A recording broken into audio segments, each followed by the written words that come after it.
They're booking these chic rides in military-style vehicles through valleys where, ancient Silk Road caravans used to travel. Right. It looked like this perfect carefree escape. Exactly. Especially at the end of spring, right before the heat sets in. The heavenly mountains and the snowy peaks of Tian Shan Lake are just packed with visitors. But the thing is, just out of frame, the reality completely fractures. It does. Less than a mile from some of those pristine tourist routes, the smartphones and the cameras are forced off. Because there's a parallel world there, one that the state desperately wants to keep hidden. And it's this expansive, heavily fortified landscape that is defined by internment camps, prisoner convoys, and, well, what essentially amounts to a massive targeted campaign against the region's 11 million Uyghur inhabitants. It is honestly the ultimate architectural contradiction. You have this state-sponsored veneer of a pristine tourist paradise, and it's operating directly on top of and alongside the largest mass internment infrastructure built since World War II. Which is just staggering to think of. Truly, and the survivors who are emerging from this system, they aren't describing like local policing disputes.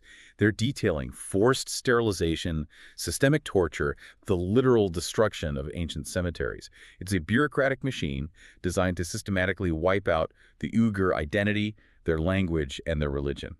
Which brings us to the mission for this deep dive, because for a long time, this was completely hidden. But a massive collection of internal leaked documents, satellite imagery, and survivor testimonies has finally pierced the veil of secrecy surrounding Xinjiang. Yeah, the data we have now is overwhelming. It really is. So today, we're going to map out the exact mechanics of how a modern superpower constructs a system of total human suppression. But before we dive into the internal directives, we need to be really clear about our approach here. Right, the neutrality check. Exactly. The geopolitical actions we're detailing today involve highly charged, deeply contested policies by the Chinese government. These are actions frequently labeled by international bodies as crimes against humanity. And these leaked directives we're looking at are astonishingly detailed. So as we navigate this, we want to be clear that we're not here to editorialize or, impose a specific political worldview. Right, no taking sides. Our role is strictly to act as guides. We're just mapping out exactly what the internal bureaucracy ordered, how the surveillance architecture functions on the ground, and what the survivor testimonies reveal. The paper trails and the administrative data, they speak entirely for themselves. We're just looking at the facts provided in the source material. Exactly. So we invite you to step past the quick flashing headlines. We are going straight into the bureaucratic, technological, and social machinery of this event. And to really understand the scale of what is happening, we have to start with the fundamental geography. And, well, the immense economic pressure cooking beneath the surface. You really can't understand Xinjiang without looking at the map. China is essentially demographically cut in two. Right. The Eastern Seaboard has all the major urban centers, Beijing, Shanghai, and it holds the vast majority of the Han Chinese population. But the western territory of Xinjiang is an entirely different world. The scale of it is genuinely difficult to conceptualize. It is a single region roughly 3 times the size of France. 3 times the size of France. Wow. Yeah, and it borders 8 different countries. It sits right at the intersection of major strategic players like Russia, India, Pakistan, Afghanistan. And it's nearly 2,500 kilometers away from Beijing. So it's incredibly isolated from the political heart of the country. Very isolated. And historically, it has been culturally distinct. The 11 million Uyghurs are the indigenous people of that region. They're a Turkic-speaking Muslim-majority population. So culturally, historically, linguistically, they share much more DNA with the peoples of Central Asia, right? Like the Uzbeks and the Kazakhs. Exactly. They share way more in common with Central Asia than they do with the Han Chinese. They've been settled there for centuries, and many have never viewed themselves as fundamentally Chinese. So that cultural friction, it's always been there. But when I look at the immense value of this land, the friction starts to look less like a cultural issue and more like a massive economic liability for Beijing. Oh, absolutely.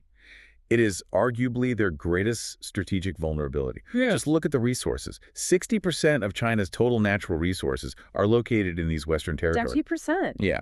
Xinjiang alone holds 1/3 of China's entire reserves of coal, oil, and gas. Plus, it produces a staggering 20% of the world's cotton. That's a huge chunk of the global supply chain right there. It is. But the domestic resources, those are just the baseline. The real catalyst for the current crisis is global trade. In 2013, President Xi Jinping launched the Belt and Road Initiative. Right. This is the massive infrastructure project. Yeah. Exactly. It's a colossal 10,000-kilometer rail and road network designed to connect China directly to Europe, right through Central Asia. And if you look at a map of those new trade routes, Xinjiang is the inescapable land bridge. I mean, it's the absolute critical choke point.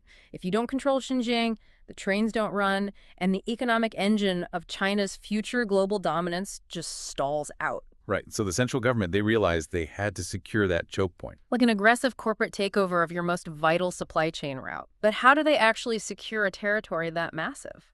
Well, their historical method has always been demographic engineering.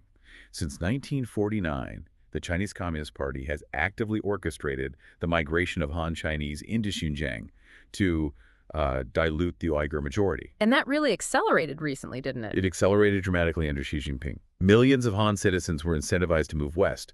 They were given the administrative roles, the high-paying industrial jobs. Today, there are almost as many Han Chinese living in Xinjiang as there are Uyghurs. I mean, you can imagine the reaction. That sudden influx into what was traditionally Uyghur land, it sparked deep generational resentment.